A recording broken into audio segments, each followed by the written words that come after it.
আসসালামু আলাইকুম বন্ধুরা, কেমন আছেন আপনারা? আশা করছি আল্লাহর রহমতে অনেক ভালো আছেন। আলহামদুলিল্লাহ, আমিও অনেক ভালো আছি। আজকে সকালে ঘুম থেকে উঠেই আমরা দাঁত ব্রাশ করে মুখ ধুয়ে সকালের নাস্তা করে রোজার দাদু বাড়ির উদ্দেশ্যে আমরা রওনা দিলাম। যেহেতু শুক্র, শনি, রবিবার আমাদের বাড়িতে অনেক মেহমানতি থাকবে, সেহেতু আজকেই ভাবলাম যে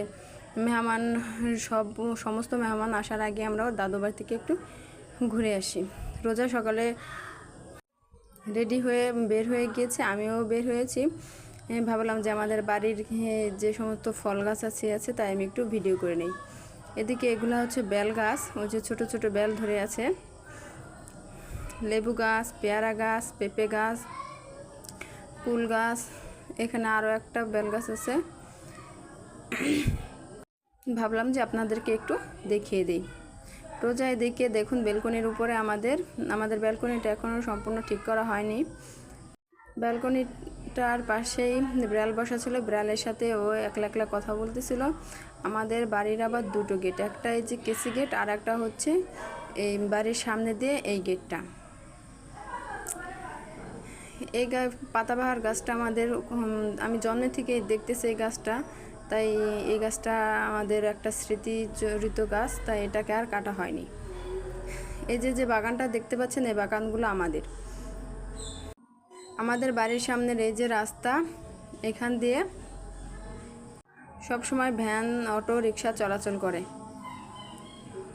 এখন আমরা বের হয়ে গিয়েছি আমাদের রোজার দাদুবাড়ি যাওয়ার উদ্দেশ্যে। এদিকে যে একটা পুকুর দেখতে পাচ্ছেন, এই পুকুরের ওই পাশে যে টিনের বেড়া দেওয়া, ওইখানে আমার মামা বাড়ি আমাদের পাশেই। এই পুকুরে আমরা ছোটোবেলায় অনেক গোসল করেছি, অনেক স্মৃতি আছে এই পুকুরে অনেক ঝিনুক পাওয়া যেত, অনেক কচ্ছপ, অনেক দেশি মাছ থাকতো আগে। এখন অবশ্য দেশি মাছ নেই, এখন এখানে আমাদের যে চাষের মাছ সেগুলাই থাকে। এদিকে অপেক্ষা করতে করতে একটা ভ্যান আমরা পেয়ে গিয়েছি। আমরা ভ্যানে উঠে রওনা দিয়েছি রোজার দাদুবাড়ির উদ্দেশ্যে। বলতে বলতে আমরা চলে এসেছি রোজার দাদুবাড়ির মাঝে। আমরা পথে বাজার ছিল, বাজারের থেকে আমরা ফল কিনে রোজার দাদুবাড়ি চলে এসেছি। এই যে রোজার বড় দাদুদের ঘরের পাশ দিয়ে রোজা প্রথমে আসলো, তারপরে এই যে রোজার দাদুবাড়ির সামনের যে ঘরটা দেখতে পেয়েছেন, ওটাই রোজার দাদুদের ঘর। আমার শাশুড়ি অবশ্য জানে না যে আমি ইউটিউব চালাই কিংবা ভিডিও করি, তাই তার সামনে আর আমি বেশি একটা ভিডিও করিনি, ওইটুকুই ভিডিও করেছি। রোজার দাদুবাড়ি প্রায় ঘন্টাখানিক ছিলাম আমরা, রোজাকে দেখা করানোর জন্য নিয়ে গেছি। ঘন্টাখানিক থাকার পরে রোজা আর আমি চলে এসেছিলাম। হচ্ছে আমাদের যাওয়ার রাস্তা। আমার নানু আমাকে অনেক লাভ কিনে দিয়েছে, আমার ঘাড়ে এসেছে, আমার খাওয়া আমার জন্য রসমালাই এনেছে, আমার ছোট গনু আছে, তার সাথে আমি খেলি। বনু বনু বনু বনু বনু। এইদিকে আমি ভিডিও করতেছিলাম, রোজা ভ্যানে বসা ছিল। ভ্যান এমন ঝাঁকতেছিল, এখানে ভ্যান ঝাঁকার কারণে ভালো করে দেখা যাচ্ছিল না। রোজার দাদুবাড়ি আমরা বেশিক্ষণ থাকিনি, আমরা চলে এসেছিলাম। বাড়িতে আসার পর দেখলাম আমার বড় আপা এসেছে, আমার দুলাভাই, ভাগ্না ভাগ্নিরা সবাই একে এক আমাদের বাড়িতে আত্মীয় স্বজনও আসা ধরেছে।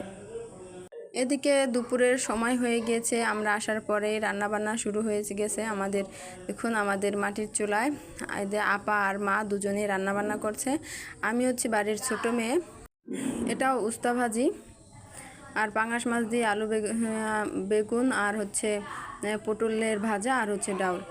আমি বাড়ির ছোট মেয়ে হলেও আমাকে কিন্তু কোনোই কাজ করা লাগে না, কারণ আমার আপাই সমস্ত কাজে নিজেই করে। আমি বাড়িতে গেলে একদম অলস হয়ে যাই। বাসায় যতটা কাজ করি আমি কিন্তু বাড়িতে গেলে এভাবে আমার কাজ করা হয় না। দেখা যায় বাচ্চাদের নিয়ে থাকি, ওইভাবে আপা তেমন একটা কাজ করতেও দেয়ও না, মা করে, আপা করে। আর বাবার বাড়িতে গেলে মেয়েরা একটু অলসী হয়ে যায়, যার যদি থাকে বড় বোন। এটা হচ্ছে আমাদের নিজেদের পুকুর, আমাদের রান্নাঘরের পাশে আমাদের এই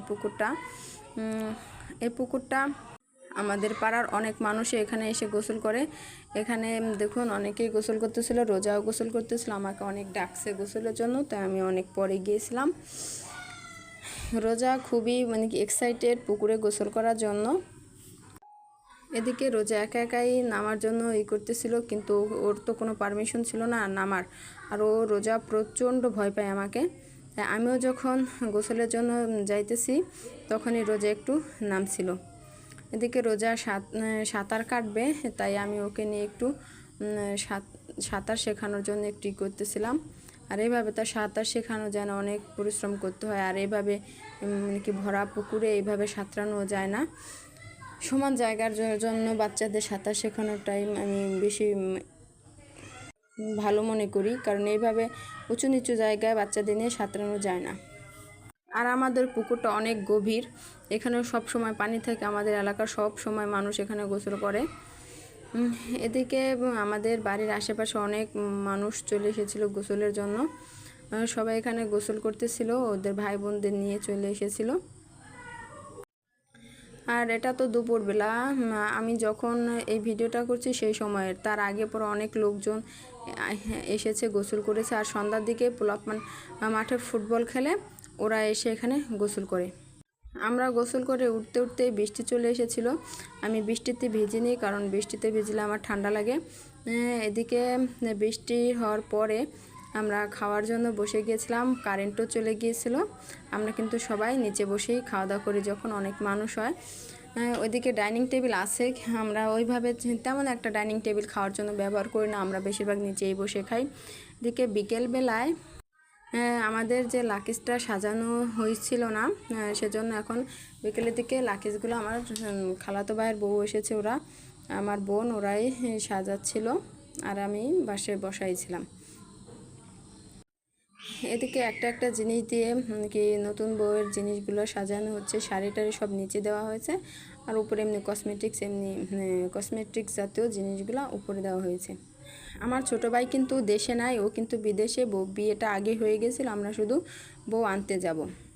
আর আরও বড় করে অনুষ্ঠান করবে, তখন হচ্ছে আমার ভাই বলছে যে আমি যখন দেশে আসবো তখন আমি সবাইকে নিয়ে গিয়ে বউ আনবো, আমি কি বউকে একলা একলা আনবো নাকি।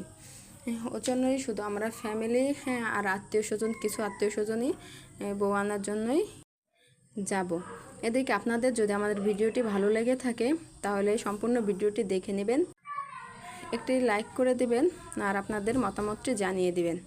বউয়ের সমস্ত জিনিসপত্র গোছানো হয়ে গেছে, বউ কিন্তু পর্দা করে, আপনাদের কিন্তু বউয়ের ভিডিও দিতে পারবো না, এমনি অন্যান্য সব ভিডিও দিতে পারবো।